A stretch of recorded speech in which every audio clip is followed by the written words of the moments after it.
Legal protection to consumer. इसमें क्या बताया ना, इसमें बताया कि क्या क्या तरीके से हम लीगली प्रोटेक्शन दे रहे हैं अपने कस्टमर्स को। गवर्नमेंट ऑफ इंडिया ने प्रोवाइड करा है अलग अलग लॉज। गवर्नमेंट ऑफ इंडिया ने प्रोवाइड करे हैं अलग अलग लॉज और अलग अलग लेजिस्लेशन। लेजिस्लेशन मतलब क्या होता लॉ है? बनाते हैं जो लॉ बनाते हैं, कानून बनाते हैं ना पार्लियामेंट के अंदर में, उनको हम लेजिस्लेशन बोलते हैं, जो प्रोटेक्ट करते हैं इंटरेस्ट ऑफ कंज्यूमर। और some of this regulations are, उनमें से कुछ कुछ क्या है? Consumer protection act, enactment of the consumer protection act. Enactment मतलब इस एक्ट का बनना, एनएक्टमेंट जिस दिन ये एक्ट बना, इस्टेब्लिश हुआ, उसको एनएक्टमेंट बोलते हैं। और कमेंसमेंट मतलब क्या होता है? जिस दिन से वो लागू हुआ।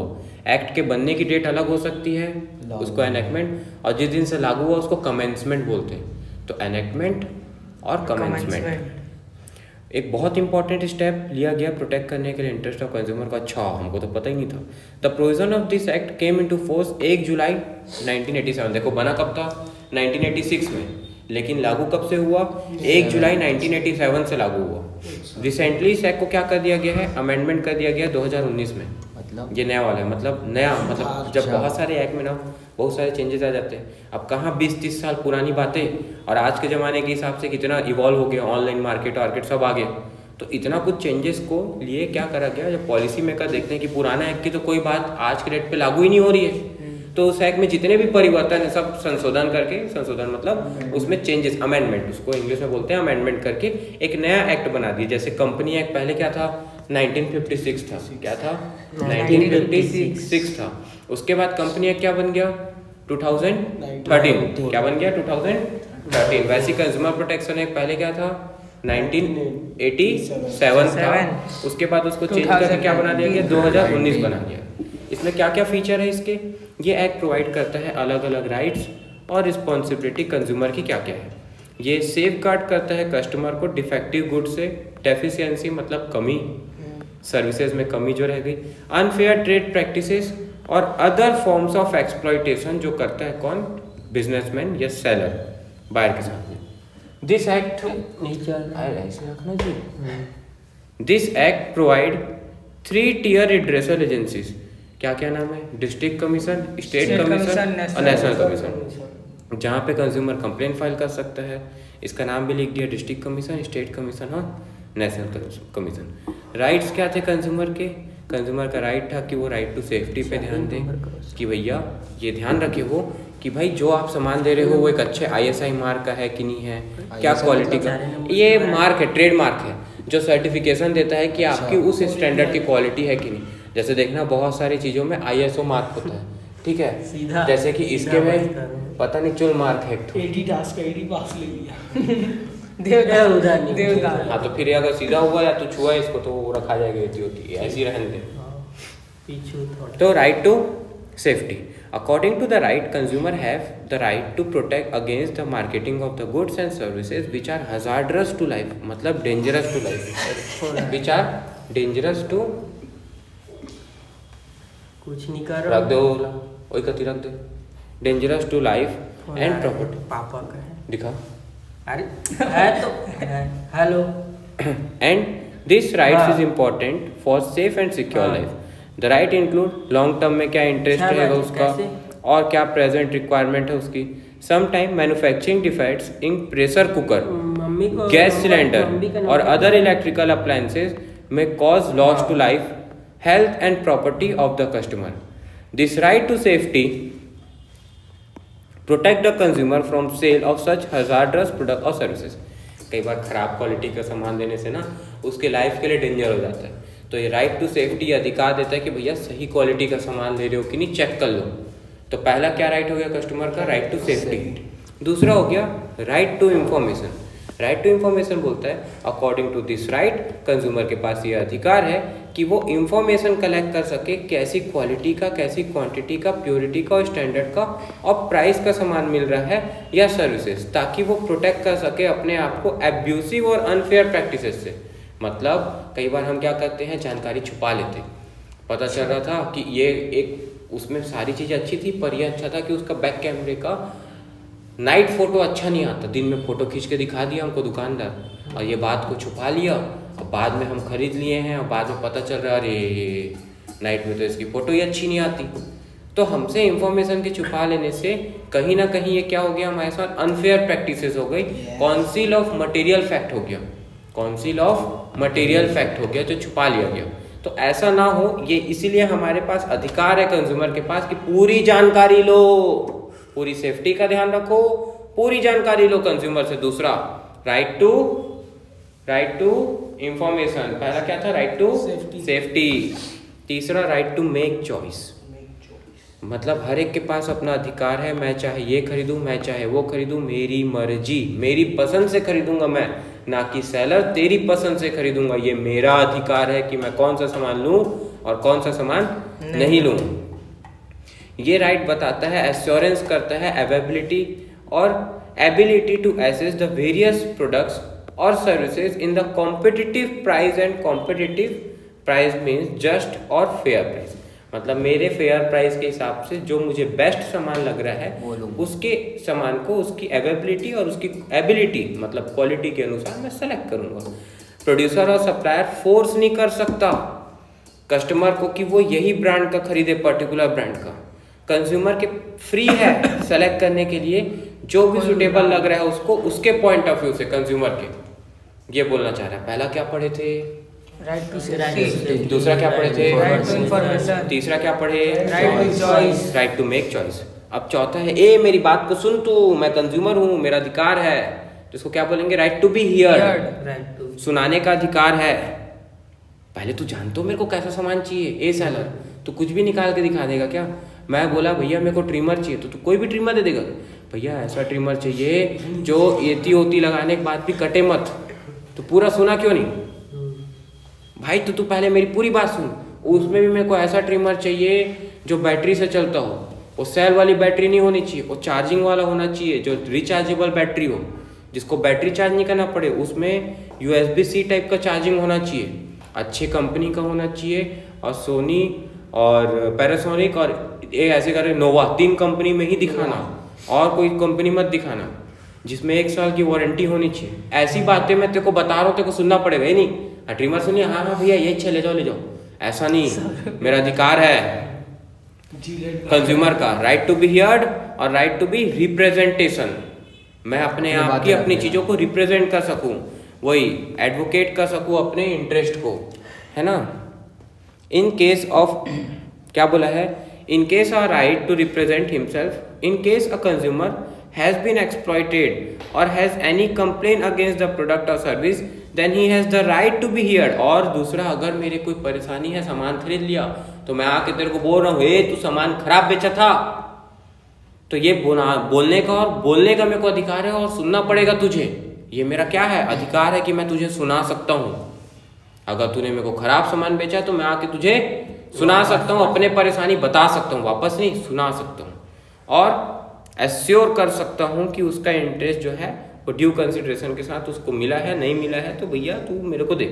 ये इंक्लूड करता है रिप्रेजेंटेशन गवर्नमेंट और अदर पॉलिसी मेकिंग बॉडीज के अंदर में भी।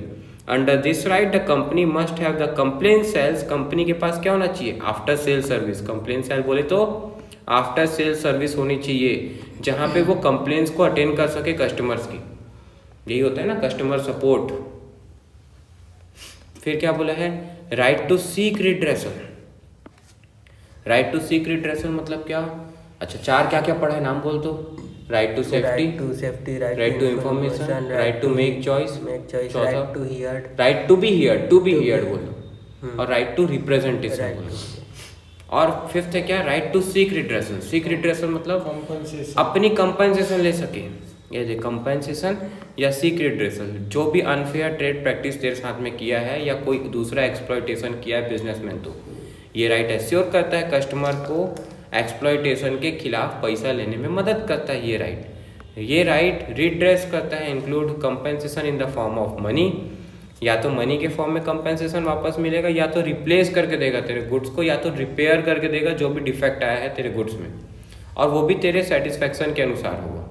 बहुत सारे रिड्रेसल फॉर्म सेटअप करेंगे गवर्नमेंट के द्वारा, नेशनल लेवल पे, स्टेट। 3 नाम बता दो, डिस्ट्रिक्ट कमीशन, सॉरी फॉरम नहीं, district commission, state commission, national commission, नाम चेंज हो गया। और 6th is right to consumer education, right to consumer education. इसमें क्या बोला है? According to this right, it is the right of consumer to acquire the knowledge and skills to be inform to customers. It is easier for the literate consumer to know the rights and to take action, but this right assures illiterate consumer can seek information about existing act and agency। ये पूरा एक बनाया है अनपढ़ गंवार लोगों के लिए 6वां number का, कि भैया अगर कोई इलिटरेट है, पढ़ा लिखा नहीं है, अंगूठा छाप है, तो उस इलिटरेट कंज्यूमर को आप उसके अधिकारों को बारे में बताओगे, और उसके लिए कंज्यूमर प्रोटेक्शन क्या बनाती है? बहुत सारी एजेंसी सेटअप करती है कि उनको प्रोटेक्ट किया जा सके। गवर्नमेंट ऑफ इंडिया ने कंज्यूमर एजुकेशन के लिए स्कूल करिकुलम में ऐड भी करा है, जैसे अभी तुम्हारे में किया कि नहीं किया, एंड इन वेरियस यूनिवर्सिटी के कोर्सेज में भी ऐड किया है। गवर्नमेंट मीडिया का भी यूज़ कर रही है, जिससे वो कंज्यूमर्स को जागो ग्राहक जागो वाला ऐड दिखा सके, ताकि वो राइट्स के थ्रू उनके मनी को बचा सके, वाइस यूज़ कर सके, मतलब सही ढंग से यूज़ कर सके।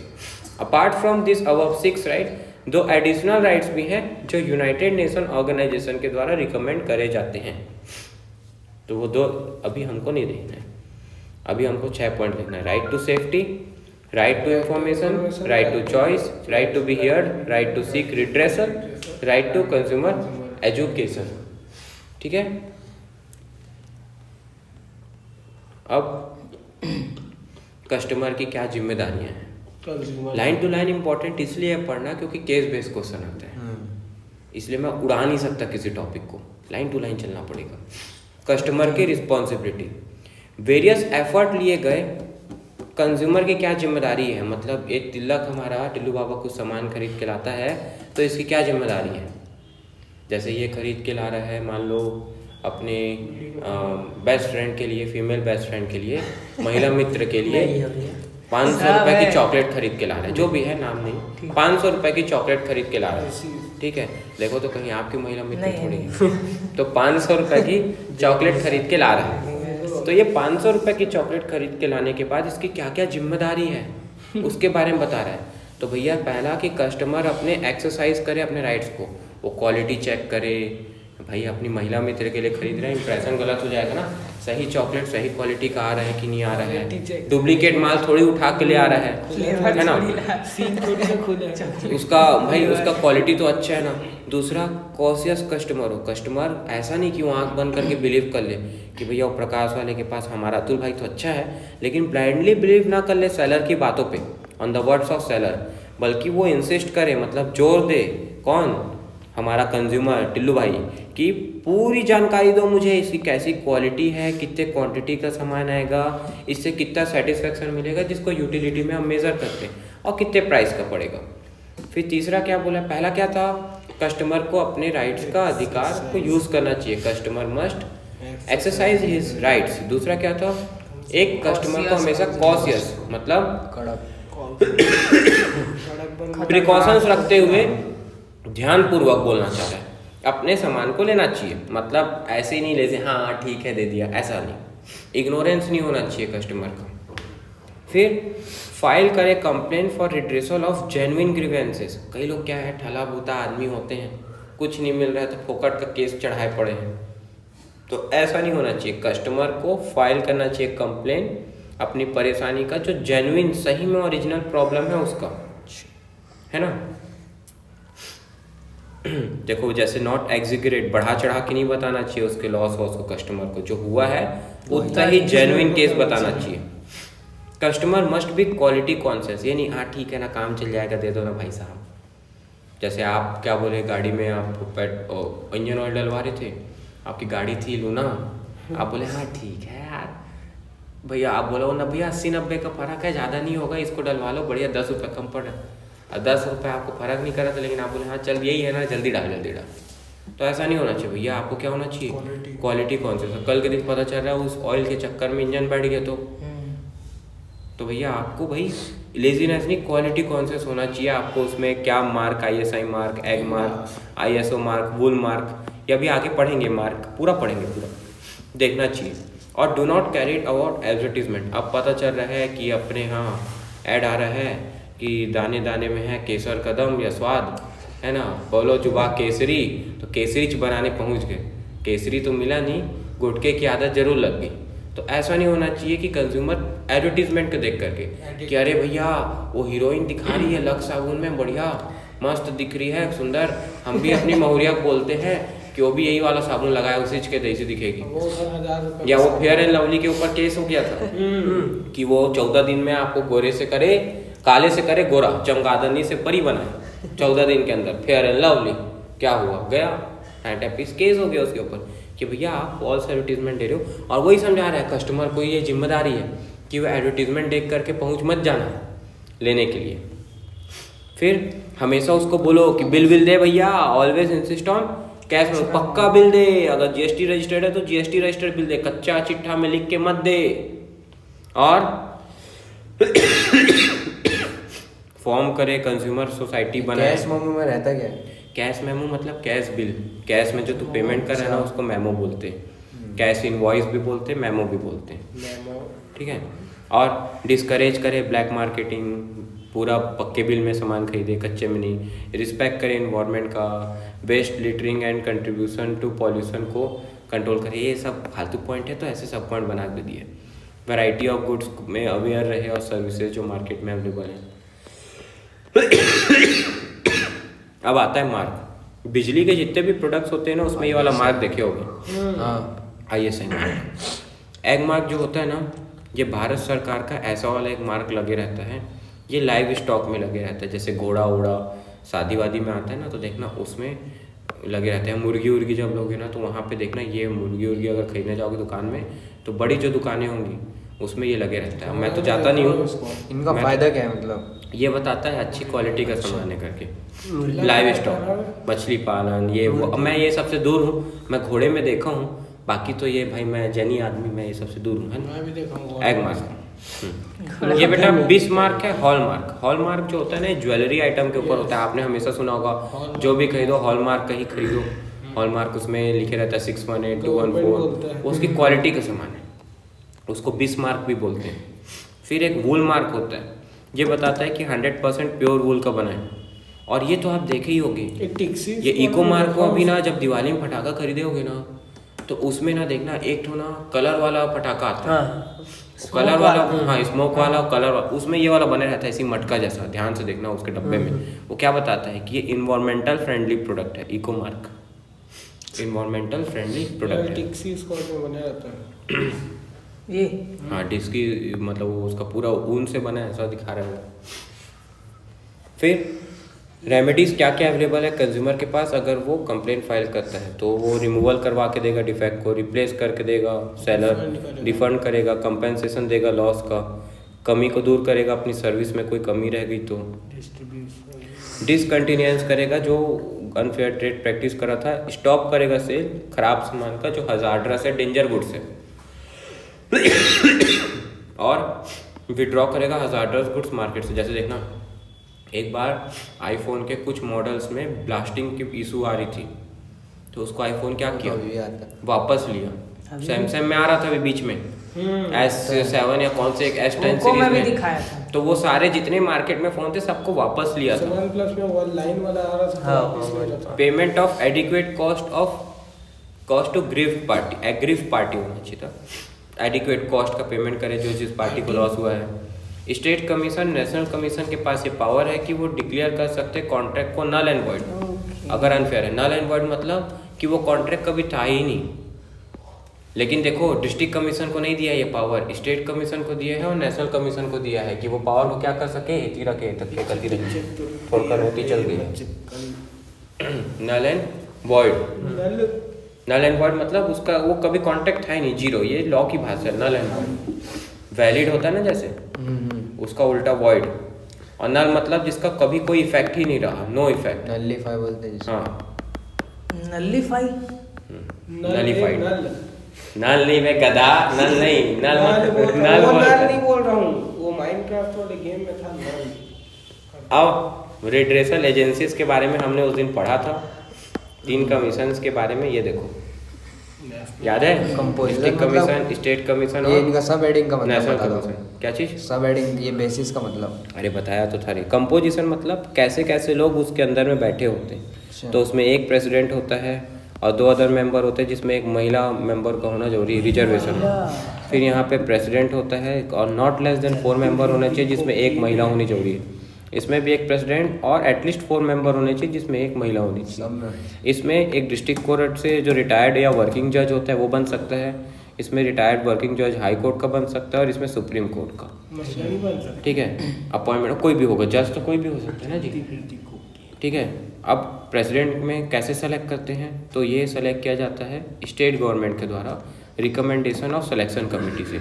ये भी स्टेट गवर्नमेंट करता है लेकिन recommendation of chief justice of high court. अंतर क्या है, इसके लिए अलग से कमेटी बनाई जाती है रिकमेंडेशन कमेटी, इसके लिए चीफ जस्टिस CJI, और यहाँ पे चीफ जस्टिस ऑफ इंडिया। और ये भी कौन करेगा, सेंट्रल गवर्नमेंट। जैसी जिसकी बात है वैसे उसके लिए, देश की बात है तो देश का आदमी सुप्रीम कोर्ट, हाँ देश का अगर बात है तो सेंट्रल गवर्नमेंट, वो भी किससे, चीफ जस्टिस ऑफ इंडिया से। स्टेट का बात है तो state government chief justice of high court से, और डिस्ट्रिक्ट का बात है तो भी स्टेट गवर्नमेंट लेकिन रिकमेंडेशन कमेटी से। मेंबर सेलेक्ट करेंगे, क्या कौन से मेंबर, नहीं प्रेसिडेंट, मतलब एक हेड रहता है ना प्रेसिडेंट और बाकी मेंबर, तो प्रमुख को सेट करेंगे किसके, इन कमीशंस के। फिर ज्यूरिडिक्शन, अगर 1 करोड़ के अंदर तक का केस है तो यहाँ जा सकता है, 1 से 10 करोड़ के बीच का है तो स्टेट कमीशन में जा सकता है, और 10 करोड़ से ऊपर का है तो नेशनल कमीशन में। कौन अपील कर सकता है, अगर आपको लगता है कि आपको सही ऑर्डर नहीं मिला है तो 45 दिन के अंदर आप अपने ऑर्डर के कहाँ केस लगा सकते हो, स्टेट कमीशन में लगा सकते हो। और स्टेट में भी अगर आपको लगता है कि सही नहीं रहा तो उसी केस को कहाँ ले जा सकते हो, नेशनल।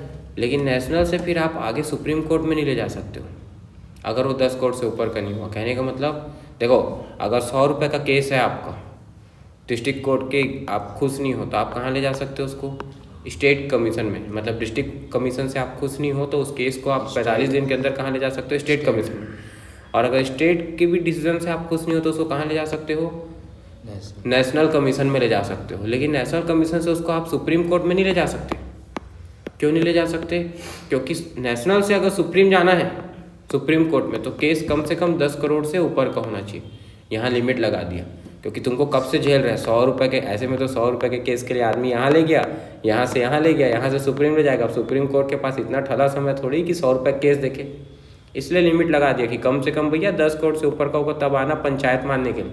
चिल्लर पैसे के लिए हमारे पास मत आना, चिल्लर के लिए बना दिया गया तुम्हारे लिए अलग से। सुप्रीम कोर्ट के पास ऑलरेडी इतने सारे क्रिमिनल केसेस हैं, उन पे ध्यान दे या ये चिलचोटी पे ध्यान दे, समझ में आई बात। इसलिए यहाँ लिमिट बना दी कि अगर आप यहाँ से खुश नहीं हो तो 45 दिन के अंदर में आप केस कर सकते हो गुड्स और सर्विस का, लेकिन वैल्यू 10 करोड़ से ऊपर की होनी चाहिए जो चीज़ का आप केस कर रहे हो। अब रोल क्या बताया है कंज्यूमर, तो देखो भैया बहुत सारे 500 कंज्यूमर ऑर्गेनाइजेशन बनाए गए हैं कंज्यूमर प्रोटेक्शन के लिए। पॉपुलर कौन कौन से हैं, तो citizen action group Mumbai, consumer education research centre Ahmedabad, common cause new Delhi, consumer unity and trust society cuts, ये एसोसिएशन बनाए गए हैं। ये सारे फंक्शंस ये काम करते हैं, क्या क्या, एजुकेट करते हैं विलेजर्स को, जनरल पब्लिक को, उनके राइट्स के बारे में, उनको ट्रेनिंग प्रोग्राम, सेमिनार, वर्कशॉप कराते हैं गांव-गांव में, कस्बे कस्बे में जाके। पब्लिश करते हैं साप्ताहिक पेपर और अदर पब्लिकेशंस में। देखना एक ठो वीकली साप्ताहिक ऐसा टाइप का आता है एक ठो न्यूज़पेपर के अंदर में। न्यूज़पेपर तुम लोग देखते नहीं हो, एक हफ्ते में एक ठो वीकली अलग से पेपर आता है पत्रिका टाइप का अंदर में न्यूज़पेपर के अलग अलग, तो उसको हम लोग क्या बोलते हैं, पीरियोडिकल्स बोलते हैं, जो इम्पार्ट करता है नॉलेज की कंज्यूमर को जागरूक कैसे होना है, उनको क्या रिलीफ अवेलेबल है और matter of interest. Carry out करते हैं कंपैरेटिव टेस्टिंग कंज्यूमर प्रोडक्ट्स की accredited laboratories to test relative qualities, मतलब एक खुद का लैब बनाते हैं। अब मैगी में लीड देखना, ये देखना है, वो देखना है, तो खुद का लैब होना चाहिए ना टेस्ट करने के लिए। और पब्लिश करते हैं लैब के रिजल्ट को ताकि बेनिफिट हो कस्टमर का। एनकरेज करते, कौन करते हैं सब, ये ऑर्गेनाइजेशंस जो संस्था बनाई गई है। एनकरेज करते हैं कस्टमर को, स्ट्रांगली प्रोटेस्ट करते हैं, प्रोटेस्ट मतलब धरना प्रदर्शन, ताकि एक्शन हो एक्सप्लॉयटेटिव और अनफेयर ट्रेड प्रैक्टिसेस पे सेलर के ऊपर। प्रोवाइड करते हैं लीगल हेल्प, असिस्टेंस मतलब हेल्प किसको, कस्टमर्स को, by period of providing aid, मदद पहुंचा के, लीगल एडवाइस देके etcetera. In seeking legal remedy मिल सके उनको। रेमेडी मतलब उपचार। फाइल करवाते हैं कंप्लेंट्स कंज्यूमर के कोर्ट में, कंज्यूमर के बिहाफ में। अब कंज्यूमर पढ़ा लिखा नहीं तो उसका सब कागजी कार्रवाई करके इन लोग देते हैं। Taking initiative in filing cases of consumer court and interest of the villagers general public not for individual. तो भाई अगर पूरी जनता का है तो उनके बिहाफ में यही केस लड़ने पहुंच जाते हैं, पर किसी इंडिविजुअल का नहीं। हेल्प करते हैं गवर्नमेंट एजेंसीज को कि रिसॉल्व करे केसेस, कंज्यूमर के एक्सप्लॉयटेशन जो हो रहा है कंज्यूमर के साथ। और कैरी ऑन करते हैं कंज्यूमर अवेयरनेस प्रोग्राम चलाते हैं गांव-गांव जाके। मूवी वूवी दिखाएंगे, उसमें एक ऐड दिखाएंगे, कंज्यूमर को अवेयर करेंगे।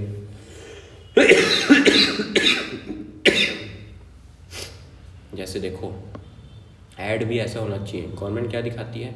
गवर्नमेंट दिखाती है धूम्रपान स्वास्थ्य के लिए हानिकारक है, ऐड बना देती है क्या कैंसर हो, उसको देख के नहीं डरेगा आदमी।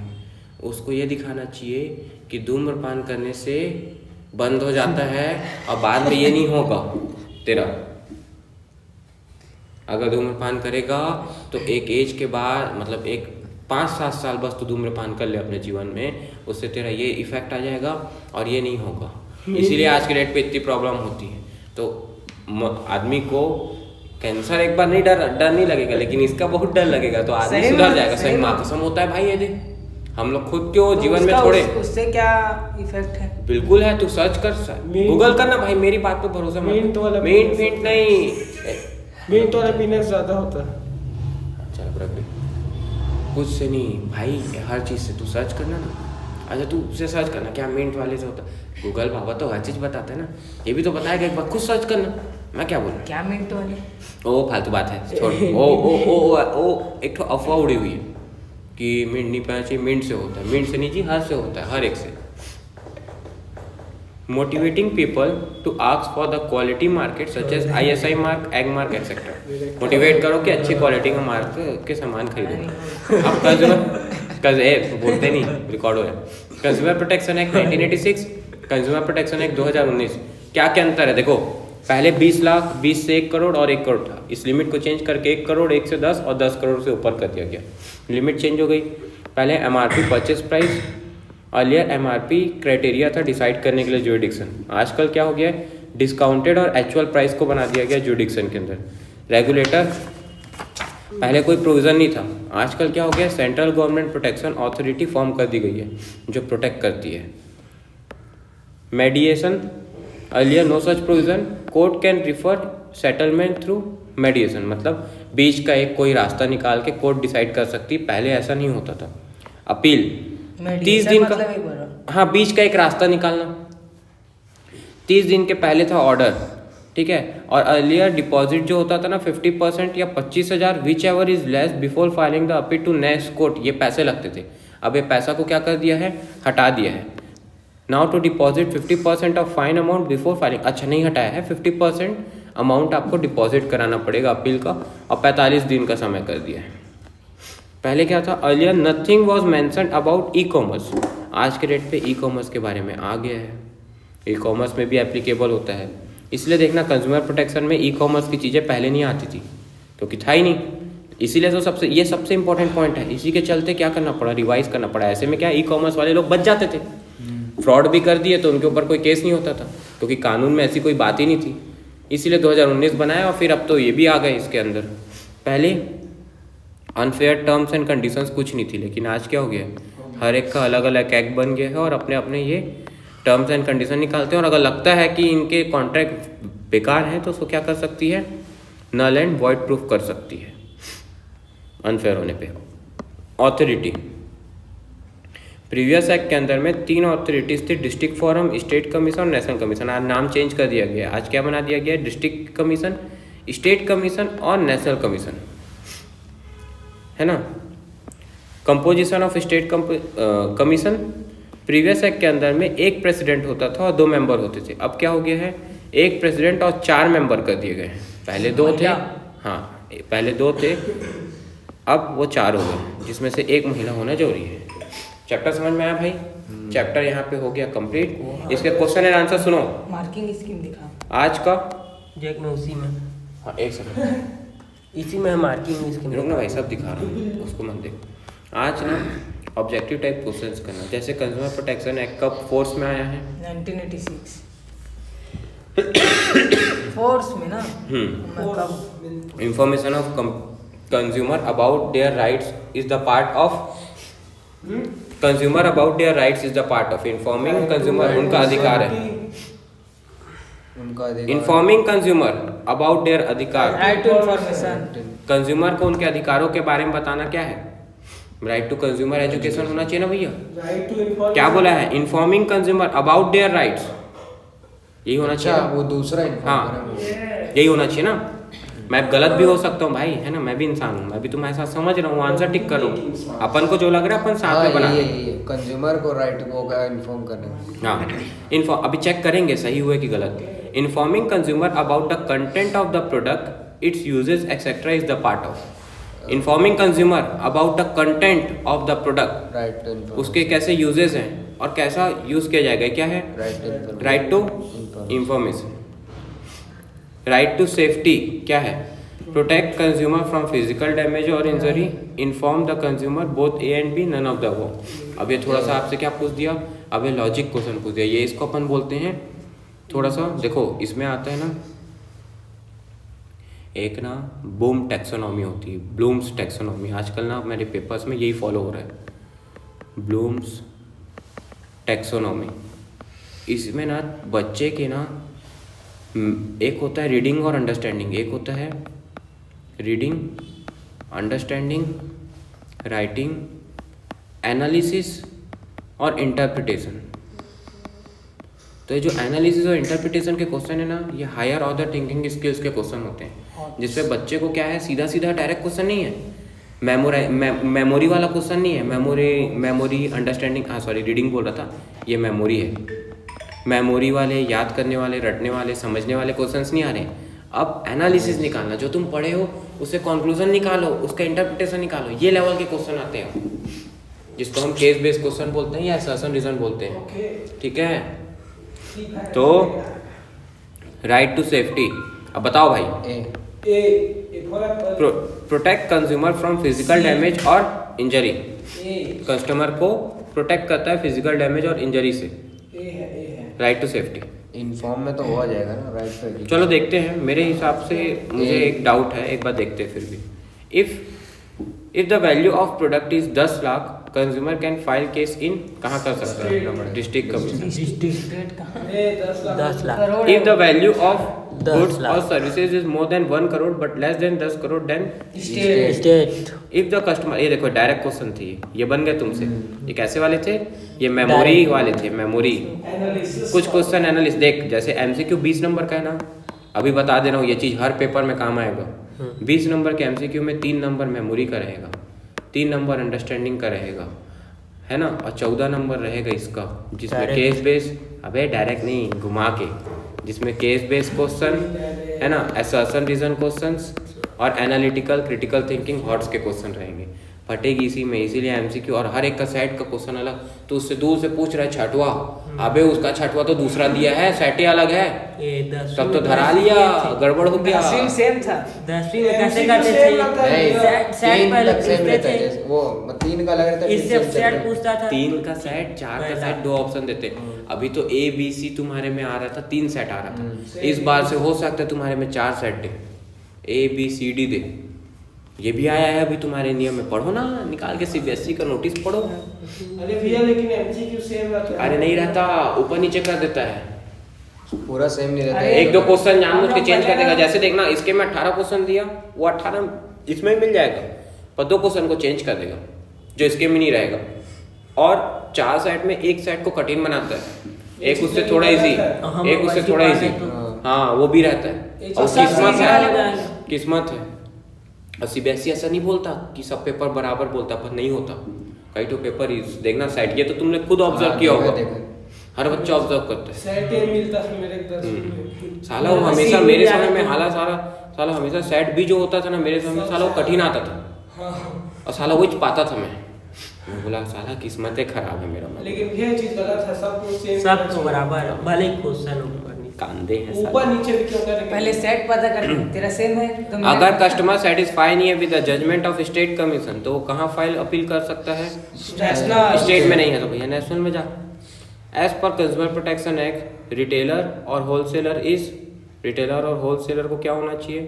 एक कंज्यूमर और एक not a consumer, both A and B. Relate समझ नहीं आया भाई क्या बोल बोथ रहे है, हैं? बोथ रुकना। कंज्यूमर भी होना चाहिए और नॉट अ कंज्यूमर। आठवां देखते हैं ना, पेज नंबर 560 में दिया है आंसर। मार्किंग स्कीम देखो और वही चैप्टर पढ़ाओ। 4 नंबर का है ये चैप्टर। ये 4 8 नंबर का कौन सा है? देखना इसी में बुक लॉन्जी से मोटा रखोंदियो लॉन्जी। आठवां का बी, पहले का बी सी बी ए ए, बी सी बी ए ए, बी सी बी ए ए। ये तो काम वाला दे एती दे काम वाला एती दे एती रख जब बता तो अभी तो रख एक कति। उसकी फीमेल फ्रेंड का मैसेज आ रहा है। कौन है? ए चुप। नहीं यार। बी सी ए ए ढूंढो ना रे कहाँ है? BC अरे अभी तो बी आंसर सी दे रहे हो भैया पढ़। ए रे यहाँ गलत हो गए थे। राइट टू देखें, information A, A, right to safety Right to safety A हमारा ए, यही गड़बड़ हुआ, देखते हैं क्यों। जवाब मेरा सही है। चुप है। Informing consumer about the content of the product and uses is the part of right to safety. अच्छा उसे क्या करना है? राइट टू इन्फॉर्मेशन नहीं बोल रहे, लेकिन यार इन्फॉर्मेशन भी तो हो सकता है ना। नहीं होगा ना, क्यों नहीं होगा बता? क्योंकि देखो हो सकता है कोई वहाँ पे मैं समझा रहा हूँ। देखो बोला समझा। है information consumer about the contents of the product, तो कंटेंट्स मतलब बता रहे हैं ना उसके बारे में। राइट टू इन्फॉर्मेशन में तो तो आप बोलिए थे ना It's एजुकेट uses- करना वो सब। uses- इन्फॉर्मेशन मतलब यूज कर रहे हैं तो मतलब उसको पता रहना चाहिए कि क्या एजुकेशन दिए थे safety पहले, है। इससे पिछले वो right to question consumer education था। यहाँ पे यूज बोल दिया ना, यूज ठीक है, कर वो रहे हैं तो इन्फॉर्मेशन उसको- मतलब बता रहा है पूरी कंप्लीट जानकारी ले, ऐसा बोलना चाह रहा है। अभी यहाँ पे ना ये वर्ड लिख दिया Usage ना, वाला। यूज लिख दिया ना, तो वो उसकी सेफ्टी से कंसर्न है, ऐसा बोलना चाह रहे हैं। ठीक है आएगा एक दो तो ऐसा था। ठीक है, चलो तो ये चैप्टर के केस बेस्ड क्वेश्चन देखो, ये सब आपके बुक में दिया है। इसका आंसर हम लोग इसका देंगे। पूरा केस बेस्ड क्वेश्चन जो बने हुए ना, इसको नहीं करो। दूसरा चैप्टर का अब इसको कर ठीक है। लेंगे ना भाई। थोड़ा सा एक ही बात दिखा दिया इसमें मार्क